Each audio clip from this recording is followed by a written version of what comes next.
Hello everyone, Aaron here and welcome back to Leetcode. Today we're doing the nth Tribonacci number. Not that the F in Fibonacci stood for 2, but hey ho. The Tribonacci sequence Tn is defined as follows. T0 is 0, T1 is 1, T2 is also 1, and Tn plus 3, is Tn plus 1 plus Tn plus 2 for n greater than or equal to 0. Given n, return Tn. So for 4, we need to calculate 3 and then 4. We need to calculate 3 because we're going to need to calculate 4.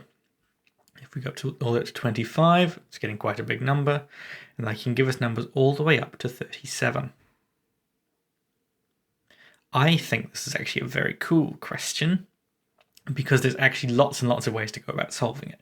And I think the most obvious way to start with is, let's just use the definition. If n is equal to 0, return 0. If n is equal to 1, return 1. Or n is equal to 2. If n is 1 or 2, we're going to return 1. Return Tribonacci n minus, this is plus 3, that's going to be minus 3, plus Tribonacci n minus 2, plus Tribonacci n minus 1. And that is very much, so if we call this n, then this is going to be n minus 3, this is n minus 2, and this is n minus 1. So that's where this definition has come from. And this is quite literally just the specification of the problem. So let's run it. Oops, these should be self.Tribonacci. Because Leetcode demands that we OOFI everything, even when it's entirely unnecessary. Anyway, that's a minor rant about this platform. So this passes all the tests. It passes 25, it passes 4. Let's add a couple of other test cases. It also needs to pass 0. It needs to pass, well, it should pass 1 and 2. I think the other big one it needs to pass is going to be 37. So let's see if they all work.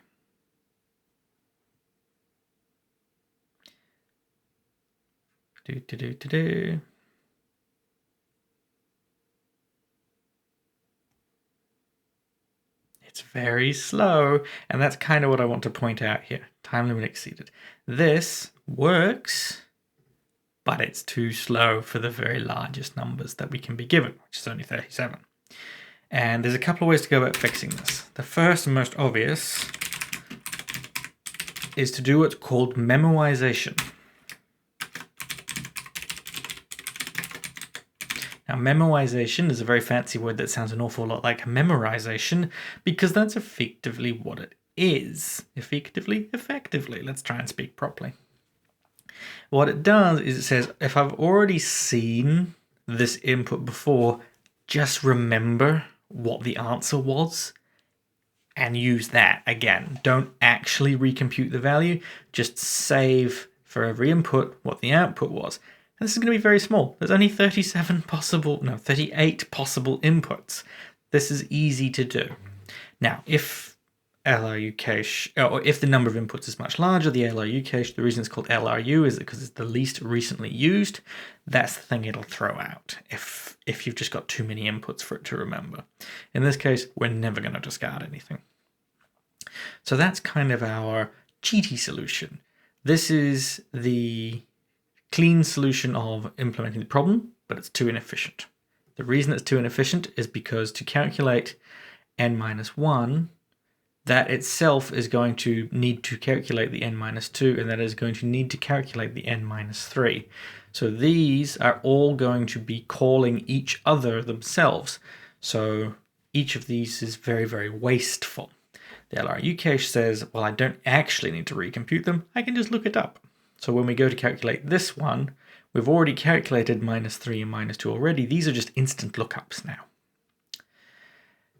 This looks a little bit magic though. So what we can do is we can have a cache parameter. If n in cache, return cache n. What we can do here is we can do cache n is equal to 0, cache n is equal to 1. Then down here we can do the answer is this, cache n is equal to the answer, return answer. So what this does is essentially exactly what the least recently used cache does. Now obviously this is missing a whole lot of functionality, like if there's too many different things for it to try and remember, it won't start evicting things.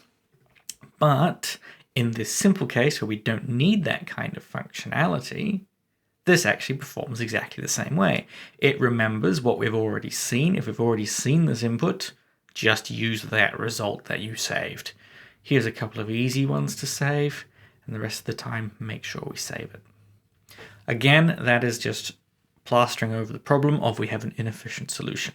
So let's completely wipe all of this and say, what if I didn't want to copy this definition exactly? Well, what we can do is say I equals 0. In fact, what I want to do is I want to do I equals 0, j equals 1, k equals 1.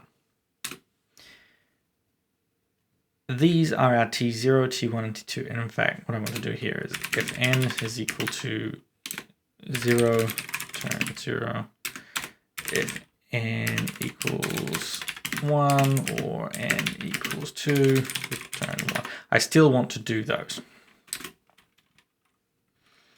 So then it is for blah n range n minus 0, 1, 2. I guess it's minus 3, isn't it? No, n minus 2. What we want to do is effectively shuffle all of these things down. So new is going to be I plus j plus k, because that's the minus 3, minus 2, minus 1 that we're working with. And then we just want to shuffle everything down. I equals j equals k, k equals new. And then what we want to do is to return whatever ended up in k.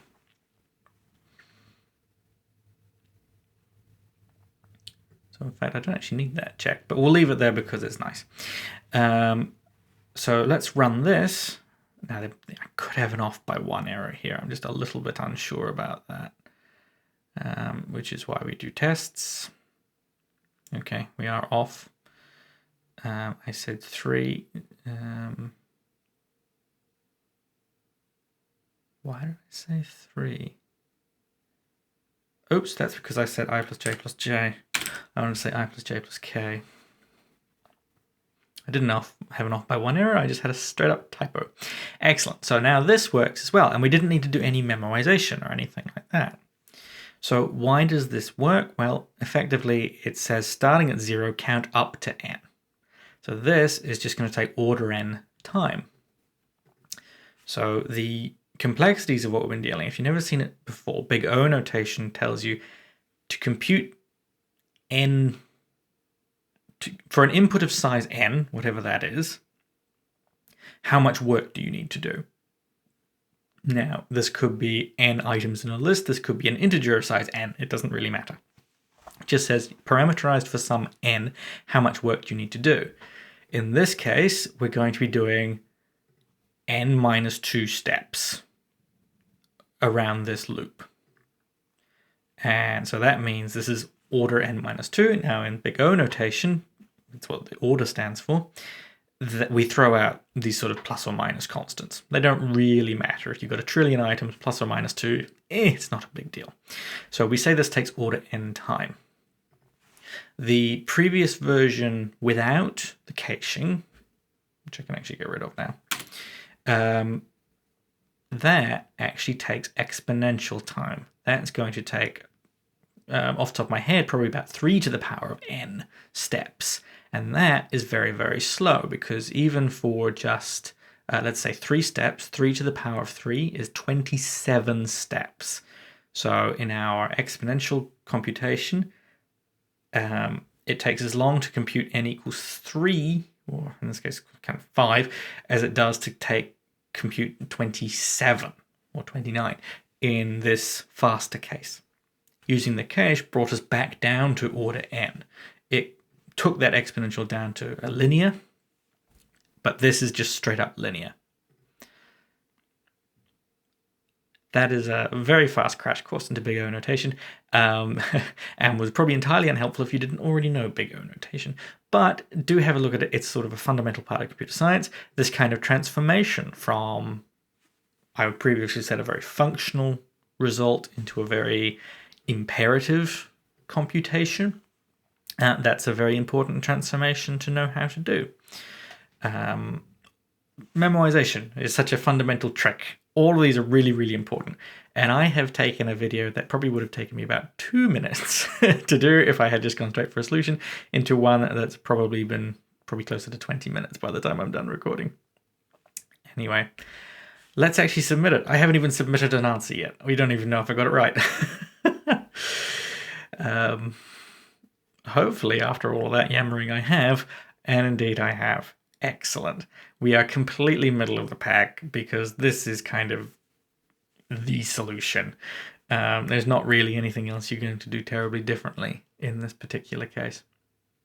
Up here, there's probably your memoized solutions. This will all be the ones that look like this.